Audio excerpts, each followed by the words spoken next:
స్వర్గీయ శ్రీమతి సుబ్బలక్ష్మి గారి ప్రథమ వర్ధంతి సందర్భంగా ఆమెకు ఉత్తమ లోకప్రాప్తి చేకూరాలని కాంక్షిస్తూ ఆమె భర్త, కుమారుడు, కుటుంబ సభ్యులు ఆమెకు పలు శ్రాద్ధకర్మలతో పాటు పలు పుణ్యారాధనలు చేయించడం జరిగింది. మరియు స్వర్గీయ శ్రీమతి సుబ్బలక్ష్మి గారి ప్రథమ వర్ధంతి సందర్భంగా ఆమెకు ఉత్తమ గతులు కలగాలని సత్సంకల్పముతో ఆమె భర్త రంగనాయకులు గారు, కుమారుడు మరియు వారి సబంధువులు ఆమె పేర ఆశ్రమములో అన్నదాన మహాయజ్ఞము జరిపించారు.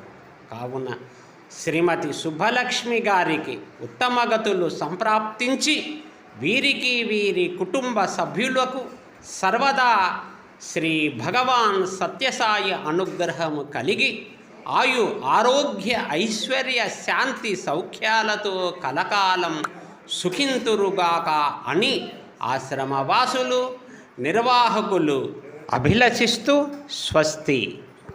సమస్తా లోకాన్ సుఖినో భవంతు. ఓం శాంతి శాంతి శాంతి.